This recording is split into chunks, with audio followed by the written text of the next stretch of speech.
আসসালামু আলাইকুম। নবম দশম শ্রেণীর শিক্ষার্থীরা, আশা করছি তোমরা সবাই ভালো আছো। মার্চেন্টস একাডেমিতে তোমাদের স্বাগতম। গত ক্লাসে আমরা প্রাণী টিস্যুর আবরণী টিস্যু নিয়ে আলোচনা করেছিলাম। আজকে আমরা যোজক টিস্যু নিয়ে আলোচনা করব। যোজক টিস্যু, যার আরেক নাম হচ্ছে কানেকটিভ টিস্যু। তো দেখো, এই যোজক টিস্যুতে কী থাকে? মাতৃকার পরিমাণ বেশি থাকে। মাতৃকা বলতে ম্যাট্রিক্সের পরিমাণ তুলনামূলকভাবে বেশি থাকে, কিন্তু কোষের সংখ্যা কম থাকে। গঠন এবং কাজের ভিত্তিতে কানেকটিভ টিস্যু হচ্ছে তিন প্রকার: fibres connective tissue, skeletal connective tissue এবং হচ্ছে ফ্লুইড কানেকটিভ টিস্যু। ওকে, তাহলে চলো আমরা একটু ডিটেলসে পড়ে নিই। ফার্স্টেই দেখো, ফাইবার্স যোজক টিস্যু বা হচ্ছে ফাইব্রাস কানেকটিভ টিস্যু। এটা মূলত কোথায় থাকে বলো তো? এটি হচ্ছে দেহত্বকের নিচে পেশির মধ্যে থাকে। আমাদের যে পেশি রয়েছে দেহত্বকের নিচে, তার মধ্যে থাকে। এতে হচ্ছে তোমার মাতৃকার বিভিন্ন ধরনের তন্তুর দেখা যায়। ওকে, নেক্সট হচ্ছে স্ক্যালিটাল যোজক টিস্যু। স্ক্যালিটাল কথাটার অর্থ কী বলতো? কঙ্কাল। তাহলে দেখো, কঙ্কাল, এই যে আমাদের শক্ত যে কাঠামোটা, এটা কে গঠন করে? টিস্যু।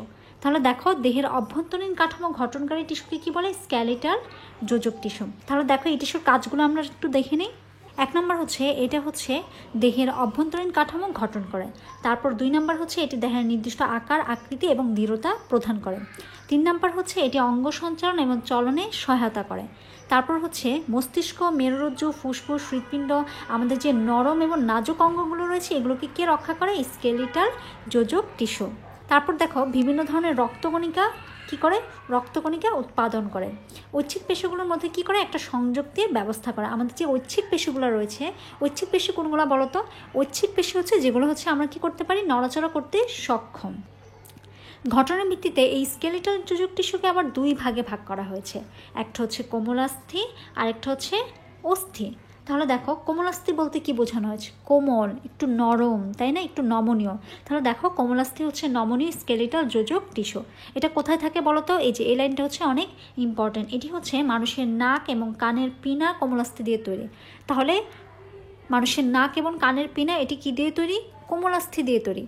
তোমাদের এক্সামে আসতে পারে যে মানুষের নাক ও পিনা এটি কোন ধরনের অস্থি দিয়ে তৈরি।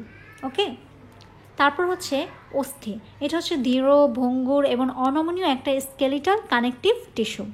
এদের মাতৃকার মধ্যে কি থাকে বলতো? ক্যালসিয়াম জাতীয় পদার্থ থাকে, যেটা কি করে? আমাদের যে অস্থি রয়েছে তার দৃঢ়তা প্রদান করে। তাহলে দেখো, আমরা পড়েছিলাম যে আমাদের হাড় গঠনে কী সহায়তা করে বলতো? ক্যালসিয়াম। এই কারণেই আমাদের বলা হয় যে ক্যালসিয়াম জাতীয় খাবার বেশি বেশি করে খেতে, যেটা কি করে? আমাদের হাড় গঠনে সহায়তা করে। এই আমাদের হাড়ই হচ্ছে মূলত অস্থি। ওকে, নেক্সট দেখো, তরল যোজক টিস্যু, যেটা হচ্ছে ফ্লুইড কানেকটিভ টিস্যু। তরল টিস্যুর মাতৃকা তরল। এই মাতৃকায় বিভিন্ন ধরনের কি থাকে? জৈব পদার্থ দ্রবীভূত অবস্থায় থাকে। তাহলে দেখো, এই তরল যোজক টিস্যুর কাজ কি? এটা মূলত দেহের অভ্যন্তরীণ যে বিভিন্ন দ্রব্যাদি রয়েছে সেগুলো কি করে? পরিবহন করে। তারপর দুই নম্বরে হচ্ছে, এটি রোগ প্রতিরোধ ক্ষমতা বৃদ্ধি করে এবং হচ্ছে রক্ত জমাট বাঁধতে বিশেষ ভূমিকা পালন করে। সো দেখো, এই যে তরল যোজক টিস্যু রয়েছে, এটা কি করে? রক্ত জমাট বাঁধতে, রোগ প্রতিরোধ ক্ষমতা বৃদ্ধি করতে এবং দেহের বিভিন্ন দ্রব্যাদি পরিবহনে সহায়তা করে। এই টিস্যু কয় প্রকার বলো তো? দুই প্রকার। একটা হচ্ছে রক্ত আর একটা হচ্ছে লসিকা। সো দেখো, রক্ত হচ্ছে ব্লাড। তার মানে রক্ত হচ্ছে এক ধরনের তরল যোজক টিস্যু। আর রক্তটা কেমন হয়ে থাকে বলো তো? এটা হচ্ছে একটু ঈষৎ ক্ষারীয় এবং ঈষৎ লবণাক্ত। ধমনী, শিরা ও কৌশিক নালীর মধ্য দিয়ে প্রবাহিত হয়ে রক্ত অভ্যন্তরীণ পরিবহনে অংশ নেয়। তার মানে এই রক্তটা হচ্ছে ধমনী, শিরা এবং কৌশিক নালীর মধ্য দিয়ে পরিবাহিত হয়। তারপর দেখো, এই রক্ত হচ্ছে উষ্ণ রক্তবাহী প্রাণীর দেহে এটি কী করে? তাপমাত্রার ভারসাম্য রক্ষা করে। যাদের দেহ হচ্ছে উষ্ণ, সেই রক্তবাহী প্রাণীর দেহ হচ্ছে তাপমাত্রা ভারসাম্য তারা কী করে? রক্ষা করে। রক্তের উপাদান হচ্ছে দুইটি, একটি হচ্ছে রক্তরস আর একটি হচ্ছে রক্তকোষ। তাহলে দেখো, রক্তরস কত পার্সেন্ট?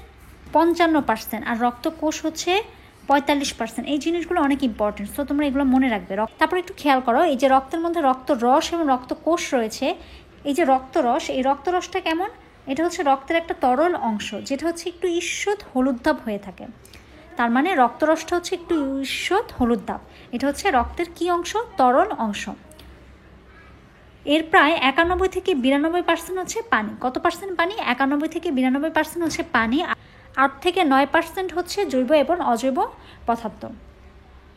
রক্তরসের ভিতরে কি থাকে বলো তো? বিভিন্ন ধরনের প্রোটিন এবং হচ্ছে বিভিন্ন বজ্র পদার্থ থাকে। রক্তকোষ, রক্তকোষ কয় ধরনের? এটি হচ্ছে 3 ধরনের, লোহিত রক্তকণিকা, শ্বেত রক্তকণিকা এবং হচ্ছে অণুচক্রিকা। লোহিত রক্তকণিকা যাকে বলা হয় রেড ব্লাড সেল RBC, শ্বেত রক্তকণিকা যাকে বলা হয় হোয়াইট ব্লাড সেল, সংক্ষেপে বলা হচ্ছে WBC। অণুচক্রিকা থ্রম্বোসাইটিস। ফার্স্টে আমরা জানবো লোহিত রক্ত কোষটাকে। লোহিত রক্ত কোষ হচ্ছে হিমোগ্লোবিন নামে একটা যৌগ থাকে, যার জন্য রক্ত কি হয়? লাল হয়। তার মানে আমাদের দেহে যে রক্ত লাল হয় সেটা কিসের কারণে বলো তো? হিমোগ্লোবিনের কারণে। তাহলে দেখো হিম কি? হিম শব্দের অর্থ হচ্ছে লৌহ, আর গ্লোবিন শব্দের অর্থ হচ্ছে প্রোটিন। তার মানে এই হিম প্রোটিনের সমন্বয় হচ্ছে এই হিমোগ্লোবিন। আচ্ছা, এই হিমোগ্লোবিনটা কি করে বলো তো? আমাদের দেহে যে অক্সিজেন রয়েছে সেই অক্সিজেনের সঙ্গে এটা কী হয়? যুক্ত হয়। যুক্ত হয়ে কী করে? অক্সি হিমোগ্লোবিন যৌগ গঠন করে এবং শরীরের বিভিন্ন স্থানে সেটা কী করে? অক্সিজেন পরিবহন করে। তারপর দেখো শ্বেত রক্তকোষ। এটা কি করে? আমাদের দেহে যে জীবাণু রয়েছে সেই জীবাণুগুলোকে ধ্বংস করে এটা হচ্ছে আমাদের দেহের প্রকৃতিগত আত্মরক্ষায় অংশ নেয়। তার মানে আমাদের দেহের যে জীবাণু রয়েছে এই জীবাণুগুলোকে ধ্বংস করা কার কাজ? শ্বেত রক্তকণিকার কাজ। তারপর দেখো অণুচক্রিকা।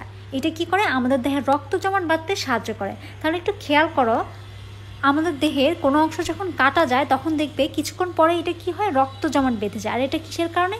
এই অণুচক্রিকা রক্তকোষের কারণে। এবং এই প্রক্রিয়াটা ঠিক কিভাবে ঘটে এটা নিয়ে হচ্ছে আমরা তোমাদের সামনের দিকে হচ্ছে একটা অধ্যায় রয়েছে যেখানে রক্ত সম্পর্কে আরও বিস্তারিত আলোচনা রয়েছে। যখন আমরা সেই অধ্যায়টা পড়ব তখন আরও ক্লিয়ারলি আমরা বিষয়টা বুঝতে পারবো। খুব সুন্দর করে লোহিত রক্তকোষ, তারপর হচ্ছে শ্বেত রক্তকোষ এবং অণুচক্রিকার চিত্র দেওয়া আছে। আমাদের বোঝার সুবিধার্থে পুরো রক্তটাকে হচ্ছে আমি আবার বুঝিয়ে দিচ্ছি। ফার্স্টে হচ্ছে আমরা জানবো রক্ত কি। রক্ত হচ্ছে এক ধরনের তরল যোজক টিস্যু। এটা দেখতে কেমন? এটা হচ্ছে ক্ষারীয়, ঈষৎ লবণাক্ত এবং লাল বর্ণের হয়ে থাকে। তারপর দেখো এই রক্তের মধ্যে কি রয়েছে? 2টা উপাদান রয়েছে।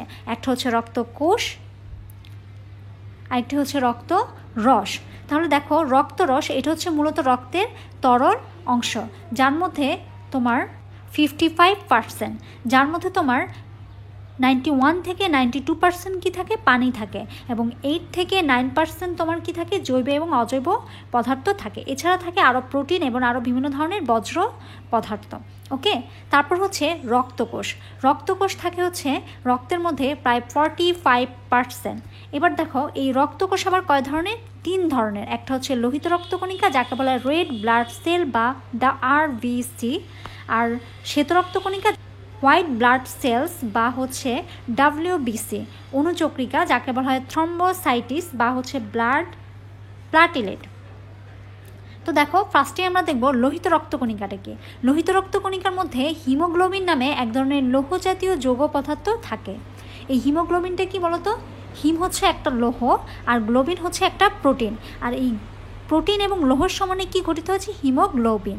এটা কি করে? আমাদের দেহে যে অক্সিজেন রয়েছে সেই অক্সিজেনের সঙ্গে যুক্ত হয়ে আমাদের দেহে যে অক্সিজেন রয়েছে সেই অক্সিজেনের সঙ্গে যুক্ত হয়ে এটা হচ্ছে অক্সি হিমোগ্লোবিন যৌগ গঠন করে, যা হচ্ছে আমাদের দেহের বিভিন্ন স্থানে অক্সিজেন পরিবহন করে।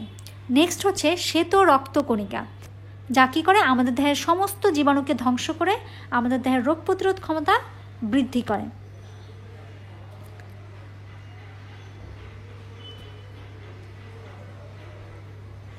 তিন নম্বর হচ্ছে অণুচক্রিকা, যেটা কি করে? আমাদের দেহের রক্ত জমাট বাঁধতে সাহায্য করে। আশা করছি এই রক্তটা তোমাদের কাছে খুবই ক্লিয়ার হয়ে গেছে। হচ্ছে লসিকা। তাহলে দেখো লসিকা কি? আমাদের মানব দেহে বিভিন্ন যে টিস্যু রয়েছে এই টিস্যুর মধ্যবর্তী ফাঁকা স্থানে এক ধরনের জলীয় পদার্থ জমা হয়, যেগুলোকে কি বলে? লসিকা বলে। তাহলে দেখো কোথায়? টিস্যুর মধ্যবর্তী ফাঁকা স্থানে কি থাকে? ইন্টারসেলুলার স্পেস যেটাকে বলে, ফাঁকা স্থান যেটাকে বলে টিস্যুর মধ্যবর্তী ফাঁকা স্থান, ইন্টারসেলুলার স্পেস, যার মধ্যে কি থাকে? তোমার এক ধরনের জলীয় পদার্থ জমা থাকে, যেগুলোকে বলা হয় লসিকা। এগুলো ছোট নালীর মাধ্যমে সংগৃহীত হয়ে একটা আলাদা নালীতন্ত্র গঠন করে। যেহেতু এটা কী করে? একটা আলাদা নালীতন্ত্র গঠন করে। আমরা দেখি এই লসিকাটা কী বর্ণের হয়ে থাকে। এটা মূলত হচ্ছে ক্ষারীয় স্বচ্ছ হলুদ বর্ণের তরল পদার্থ। এর মধ্যে কি থাকে? এখানে কিছু রোগ প্রতিরোধ ক্ষমতাকারী কোষ থাকে, এদের কি বলে? লসিকা কোষ বলে।